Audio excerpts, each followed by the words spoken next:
Lord యేసుక్రీస్తు నామములో మీ అందరికీ శుభములు. ఈరోజు మనం ధ్యానం చేసుకోబోయేటువంటి వాక్య భాగము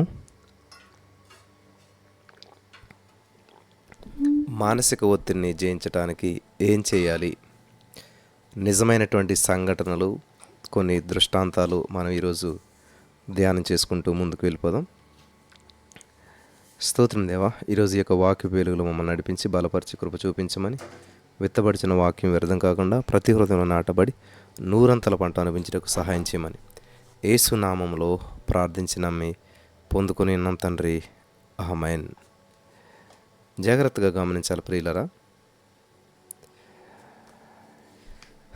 ఇంతవరకు మనము దైవ నడిపింపు అంటే దేవుని ప్రేరణ, దేవునితో గల సహవాసం మరియు మనస్సాక్షిని గురించి అనేక విషయాలు ధ్యానించాం. మనస్సాక్షి మనలో ఉన్నటువంటి దేవుని స్వరముగా ఉన్నది. పాపం చేసినప్పుడు సైరన్ వలె మ్రోగుతుంది, మనల్ని హెచ్చరిస్తూ ఉంటుంటుంది.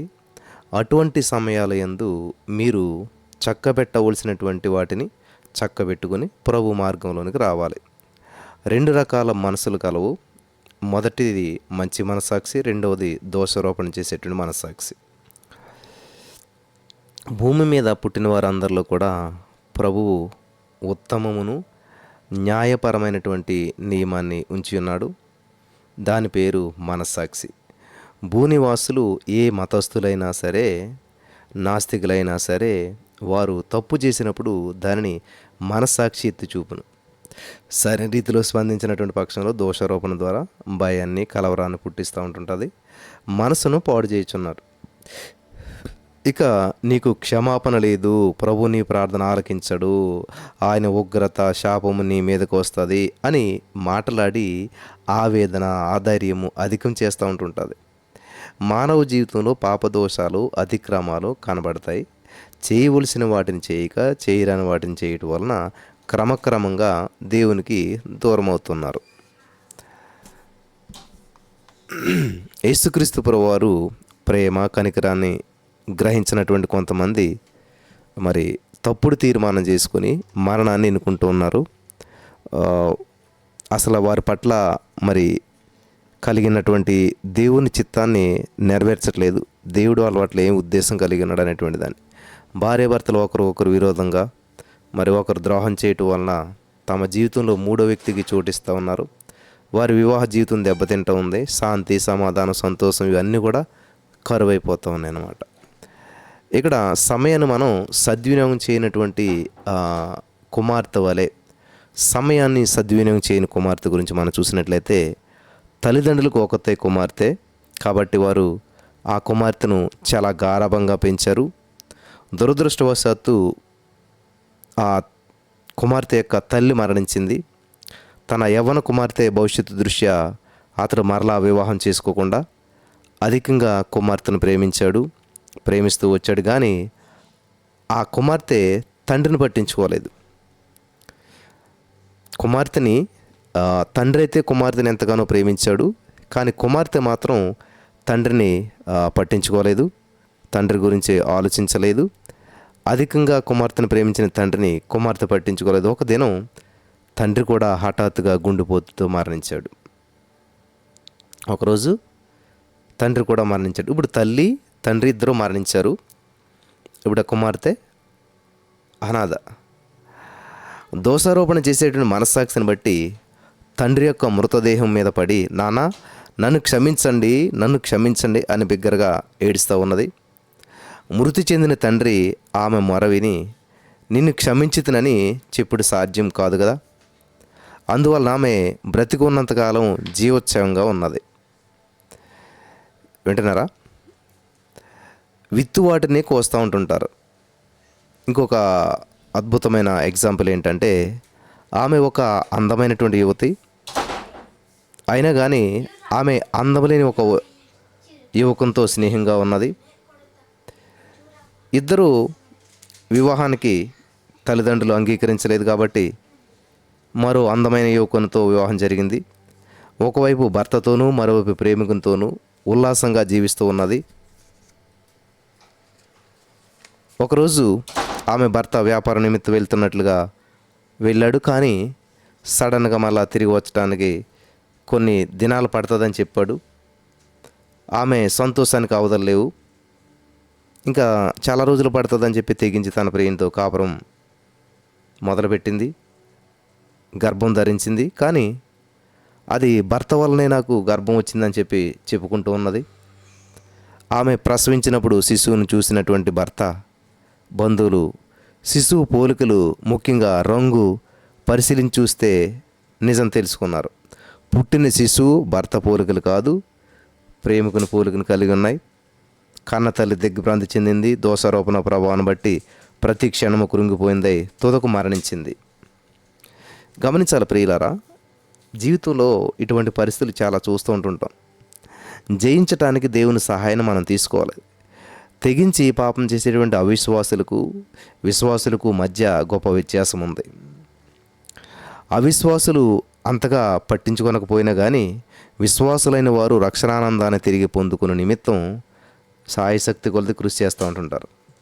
మనస్సాక్షితో పాటు తన ఆత్మ ద్వారాను దేవుడు గద్దించుట విశ్వాసుల ఆధిక్యతగా ఉన్నది.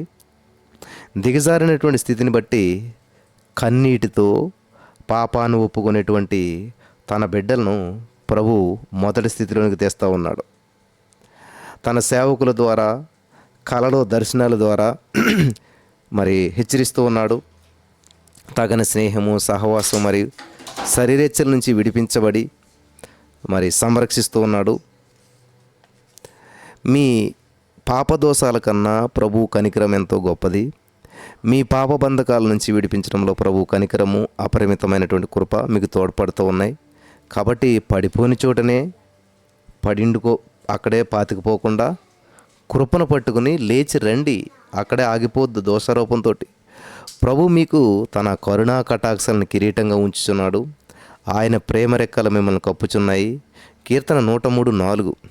గాయపరచబడినటువంటి ఆయన హస్తాలు చిందించిన రక్తం మిమ్మల్ని దోషారోపణ నుండి కడిగి పవిత్రపరుస్తూ ఉన్నది. హల్లెలూయా, దేవునికి స్తోత్రం కలుగును గాక.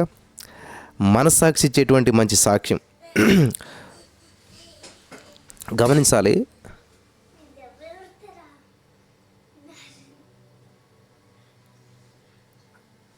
మనస్సాక్షి ఇచ్చేటువంటి మంచి సాక్ష్యం ఏంటంటే, లోకులు మరియు మన సంఘ సభ్యుల్లో ఎక్కువ శాతం వారు మనల్ని గురించి మంచి సాక్ష్యం ఇస్తూ ఉంటుంటారు.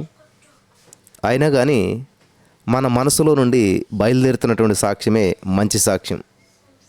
కారణం, మీ ఉద్దేశాలు, ఆలోచన మరియు క్రియలు యావత్తు మీ మనసుకి సంపూర్ణంగా తెలుసు.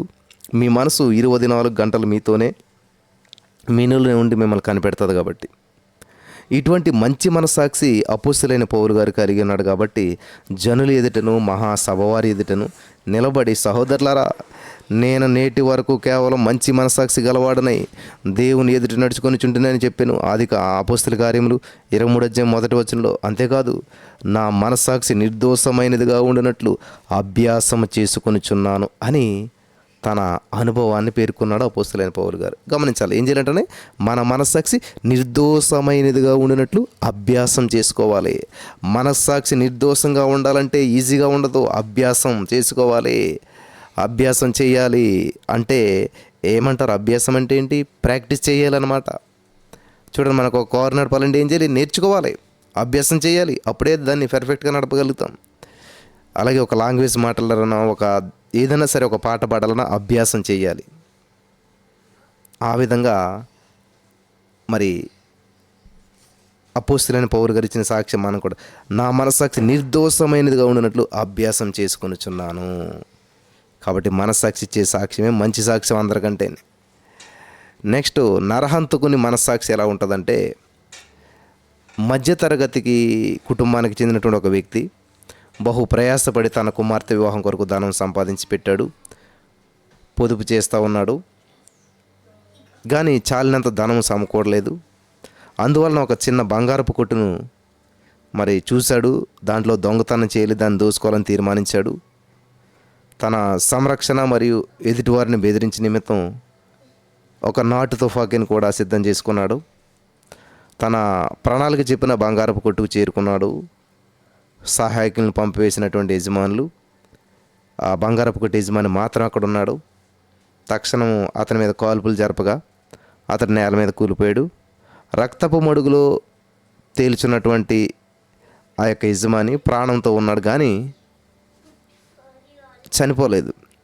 ఆయన బ్రతిమాలతో ఉన్నాడు, నన్ను చంపొద్దు, నాకు చిన్న బిడ్డలు ఉన్నారు, నీకు కావాల్సిన ధనాన్ని నగల్ని తీసుకో, దయచేసి నన్ను చంపొద్దు అని చెప్పి ఆ యొక్క బంగారు షాప్ యజమాని అన్నాడు. బ్రతకనిస్తే తనకు ప్రమాదం తలంచాడు కాబట్టి ఇతను దయాదాక్షిణ్యం లేకుండా ఆ కొట్టు యజమాని చంపేశాడు. దోచుకున్నటువంటి ధనము నగలు బట్టి కుమార్తె వివాహాన్ని ఆడంబరంగా జరిపించాడు. కొంతకాలం తర్వాత అతడు పోలీసు వారికి దొరికేశాడు. కానీ మరింత ధనం వెచ్చించి సమర్థత కలిగినటువంటి సీనియర్ లాయర్ల ద్వారా వాదించి జామీన్ మీద వచ్చి సంతోషంగా జీవిస్తూ ఉన్నాడు. అయినా కానీ అనుదినము తన మనసులో తాను చేసినటువంటి హత్యను బట్టి బాధపడుతూ ఉన్నాడు. బంగారపు కొట్టువాడు రాత్రివేళ కలలో కనబడి, నేను ఎంతగానో నిన్ను బ్రతిమాలితిని, నీవు దయాదాక్షిణ్యం చూపలేదే, ఇప్పుడు నా భార్య విధవరాలు, నా బిడ్డల అనాథులు, వీటన్నిటికీ కారణం నీవే కదా అని చెప్తూ ఉన్నాడు. కొంతకాలం తర్వాత కేసు కొలుక్కొచ్చింది. అది తీర్పును ప్రకటించే దినం. మరి చేసినట్లుగా చెప్పబడి నేరం నిరూపించబడలేదు, తగినంత సాక్ష్యాధారాలు లేవు కాబట్టి కేసును కొట్టేశారు. దోషిగా పేర్కొనబడిన వ్యక్తి నిరపరాధిగా విడిపించబడుతున్నాడు. జడ్జి తీర్పును బట్టి అతడు సంతోషించడానికి బదులుగా జడ్జి గారి యొద్దకు వచ్చి ఇట్లా అన్నాడు, అయ్యా నన్ను క్షమించండి, హత్య చేసింది నేనే, దోషారోపణ చేయి మనస్సాక్షి నన్ను మరింత బాధ పెడుతుంది, నాకు మరణశిక్ష విధించిందని చెప్పి కోర్టులో మనవి చేసుకున్నాడంట. చూసారా, మనస్సాక్షి నిజమైనటువంటి సాక్ష్యం ఇస్తుంది. పిలాతు మీద వచ్చినటువంటి దేవుని ఉగ్రత మీరు చూడవచ్చు బైబిల్ గ్రంథంలో. యేసుక్రీస్తుకు మరణశిక్ష విధించినటువంటి పిలాతు మతి చెలించిన వాడే ఒక చెరువులో పడి ఆత్మహత్యకు పాల్పడినటువంటి సంగతి అనేకులకు తెలియదు. వింటున్నారా? యేసుక్రీస్తు ప్రభువారికి మరణశిక్ష విధించినటువంటి పిలాతు మతి చలించిన వాడై ఒక చెరువులో పడి ఆత్మహత్యకు పాల్పడిన సంగతి మనలో ఎవరికీ తెలీదు. ఇది అసలు వినలేదు మనం. మత్తయి సువార్త 27:19-24 చదివినట్లయితే, నీవు ఆ నీతిమంతుని జోలికి పోవద్దని చెప్పి అతని భార్య వర్తమానం పంపింది, కానీ ఈ నీతిమంతుని రక్తం గురించి నేను నిరపరాధిని అని చెప్తూ నీళ్లు తీసుకొని జనసమూహం ఎదుటి చేతులు కడుక్కున్నాడు. అయినా కానీ పిలాతు ఎందుకు బరబ్బాను విడిపించి యేసును మరణానికి అప్పగించాడు? ఈ ప్రశ్నకు మార్కు 15:15 జవాబు ఉన్నది. పిలాతు జన సమూహమును సంతోషపెట్టుటకు మనస్సు గలవాడై ఇలాగూ చేశాను. ఏం మనసు అంటే ఇది? జనాలను సంతోషపెట్టే మనసు. అవును నా ప్రియమైనటువంటి సహోదరి స్నేహితులారా, భయము, పేరు ప్రఖ్యాతులు, ధనానికి ప్రథమ స్థానం ఇచ్చి అనేకులు క్రీస్తును సిలువ వేస్తూ ఉన్నారు. మనుషులకు భయపడి అన్యాయం చేస్తూ ఉన్నారు. భయపడుట వలన మనుషులకు ఊరు వచ్చినని సామెతలు 29-25 మనం చదువుతూ ఉన్నాం. యేసుక్రీస్తు ప్రభువారు సిలువ మరణానికి అప్పగించినటువంటి పిలాతు దోషారోపణ చేసేటువంటి మనస్సాక్షిని బట్టి మతి చలించిన వాడయ్యాడు. అతని భార్య అతనిని ద్వేషించింది. రోమా ప్రభుత్వం అతనిని పదవి నుంచి బర్తరఫ్ చేసింది. శాంతి సమాధానం లేనటువంటి జీవితాన్ని బట్టి ఒక చెరువులో పడి ఆత్మహత్య చేసుకున్నాడు. కుళ్ళిపోయినటువంటి అతని శవం ప్రజలు వెలుపలకు తీశారు అని చరిత్రకారులు చెప్తూ ఉన్నారు. ఈ సత్యం మనకి తెలియకపోవచ్చు. ఎన్నో మరి వేరే పుస్తకాల్లో ఉంటుంది చరిత్ర అంతా కూడా. జాగ్రత్తగా గమనించాలి ప్రియమైనటువంటి సహోదరి స్నేహితులారా. ప్రజలను సంతోషపెట్టేటువంటి సంతోషం అప్పటికప్పుడు ఉండొచ్చు, కొంతకాలమే. కానీ దేవుని సంతోషపెట్టేవారు శాశ్వతకాలంగా ఉంటారు. చూసారా, పిలాతు శవం చెరువులో కుళ్ళిపోయిందంట. యూదా ఇస్కరియోతు మనం చూసినట్లయితే ఉరిపెట్టుకున్నటువంటి యూదా ఇస్కరియోతు మత్తయి సువార్త 27:4 నిరపరాధ రక్తమును అనగా నీతిమంతుని రక్తమును అప్పగించి పాపం చేసి తినే అనేటువంటిది యేసును అప్పగించిన తర్వాత పశ్చాత్తాపడినటువంటి వారిని చివరి మాటలు ఇవి. ఇందుని గుర్చినటువంటి ప్రస్తావన అనగా అతడు ఊరి వేసుకునినప్పుడు ఏమి జరిగను అని అపోస్తుల కార్యంలో చదువుతున్నాం. అతడు తలక్రిందులుగా పడి నడిమికి బద్దలైనందున, గమనించాలి, ఏమైందంటండి? తలకిందులుగా పడి నడిమికి బద్దలైందంటండి. ఎవరిది? యూదాది. అతని పేగులన్నీ బయటకు వచ్చాయంట. 1:18 మనం చూడవచ్చు. ఎంత ఘోరమైన అంతం! 12 మంది శిష్యుల్లో ఒక్కడైనటువంటి వ్యక్తి ఎందుకు మానసిక ఒత్తిడికి గురయ్యాడు? శిష్యునిగా ఉన్నంత కాలం అతడు ధన సంచిని మోస్తూ ఉన్నాడు. అతనిలో దొంగ బుద్ధి ఉన్నది. ధనాపేక్షతో నిండి ఉన్నాడు. తెలియక చేసేటువంటి పాపములు కలవు, తెలిసి చేసేటువంటి పాపములు కలవు. అజ్ఞాన కాలములను దేవుడు చూచి చూడనట్టుగా ఉండెను. అపోస్తలుల కార్యాలు 17:30. అయితే సత్యమును గురించినటువంటి అనుభవ జ్ఞానం పొందిన తర్వాత బుద్ధిపూర్వకంగా పాపం చేయు వారి పరిస్థితి దారుణంగా ఉండును. హెబ్రీ 10:26లో చూసారా? నెక్స్ట్, తిరిగి వచ్చిన చిన్న కుమారుడు గురించి మనం చూసినట్లయితే, ఆస్తిలో నాకు వచ్చు భాగం ఇమ్మని చెప్పి తండ్రిని ఒత్తిడి చేసి దూరదేశం వెళ్ళిపోయాడు. సమస్తం దుర్వ్యాపారం వలన పాడు చేసుకున్నాడు. మానసిక ఒత్తిడికి గురైపోయాడు. కారణం, దేశమందు గొప్ప గొరవ వచ్చింది. వాడు పందులు తినే పొట్టుతో తన కడుపు నింపుకోవాలని ఆశపడ్డాడు, కానీ ఎవడు కూడా వానికి ఏమీ లేదు. అయితే వాడు బుద్ధి వచ్చినప్పుడు తిరిగి వచ్చాడు. కనికరపడిన తండ్రి వాని మెడ మీద పడి ముద్దు పెట్టుకున్నాడు. లోకా 15:11-20 మీరు చదువుకోండి. మానసిక ఒత్తిడి నుంచి బయటపడినటువంటి కుమారుని ఒప్పుకోరును చూడండి ప్రియ. తండ్రి, నేను పరలోకానికి విరోధంగా నీ ఎదుట పాపం చేసి తిని, ఇక మీదట నీ కుమారుడిని అనిపించుకున్నటకు యోగ్యుడిని కాననెను. 15:21. ఈ మాటలు అతని వినయము గల మనసుకు రుజువుగా ఉన్నాయి. హల్లెలూయా! దేవునికి స్తోత్రం కలుగును గాక. చాలా అద్భుతమైన విషయాలను పరిశుద్ధాత్మ దేవుడు మనకి తెలియజేస్తూ ఉన్నాడు ఈ రోజున. కొన్ని సలహాలు మీరు గమనించినట్లయితే ప్రియులారా, ఆత్మ సంబంధమైన జీవితంలో అరుదైన స్థాయికి చేరువారు ఆత్మీయ అహంకారానికి చోటు ఇవ్వకూడదు. విస్తారమైన పనులు పెట్టుకుని ఒత్తిడికి గురి కాకూడదు. కొన్ని పొరపాట్లు జరిగినప్పుడు మరలా చేయను అని గట్టిగా తీర్మానం చేసుకోవాలి. వింటున్నారా? నెక్స్ట్, మీరు క్షమించమని మనవి చేసినా కానీ ప్రభు దాన్ని క్షమించినా అనేటువంటిది ముఖ్యమైన ప్రశ్న. ఎప్పుడైతే మీ హృదయము మీ మీద దోషారోపణ చేయటలేదో, ఎప్పుడైతే ప్రభువు నా పాపాలను క్షమించెను అని నిశ్చయిత మీకు కలిగనో, అప్పుడు మీలో మరలా రక్షణానందం కలుగుతుంది. అందు నిమిత్తం తిరిగి వచ్చినటువంటి చిన్న కుమారుని వల్లే దీన మనసుకులై ప్రార్థించాలి. చివరిగా ఈ మానసిక ఒత్తిడిని జయించేటువంటి విషయంలో, చివరిగా ఏ స్థితిలో నుంచి నువ్వు పడిపోయినా కానీ మిమ్మల్ని ప్రభువు కనికరిస్తాడు. మన పాపములను మనం ఒప్పుకొని ఎడల ఆయన నమ్మదగిన వాడు, నీతిమంతుడు కనుక ఆయన మన పాపలను క్షమించి సమస్త దుర్నీతి నుంచి మనల్ని పవిత్రులుగా చేయనని 1 యోహాను 1:9 మనం చదువుతూ ఉన్నాం. అవును నా ప్రియమైనటువంటి సహోదర స్నేహితులారా, మీ దోషారోపణ చేసేటువంటి మనస్సాక్షి కంటే ప్రభువు కనికరం గొప్పది. కాబట్టి ప్రభు యొద్దకు రండి. నీకు పాప క్షమాపణ లేదు అని మీ చెవుల్లో చెప్పుచున్న అబద్ధికుడైన సైతానుగాడి మాటలు నమ్మొద్దు. ప్రభు నమ్మదగిన వాడు, నీతిమంతుడు. ఎటువంటి వారినైనా ఏ స్థితిలో ఉన్నా ఖచ్చితంగా ప్రతి వారిని యేసయ్య కనికరించి, విమోచించి, విడిపించి, విడుదల చేస్తాడు. ఆయన సిద్ధంగా ఉన్నాడు. ఆయన నమ్మదగిన దేవుడు, ఆయన గొప్ప దేవుడు. హల్లెలూయా! దేవునికి స్తోత్రం కలుగును గాక. కాబట్టి మానసిక ఒత్తిడిని జయించడానికి ఏం చేయాలంటే, ఈ నిజమైన సంఘటనలు, ఈ యొక్క దృష్టాంతాలన్నిటిని బట్టి మనకు మరి ఈ యొక్క విషయాలు దేవుడు తెలియజేశాడు. దయచేసి ఎవరు కూడా ఏదైనా విషయంలో తప్పిపోయినట్లయితే ఇంకా దేవుడు నన్ను క్షమించడేమో అని అక్కడ ఆగిపోవద్దు.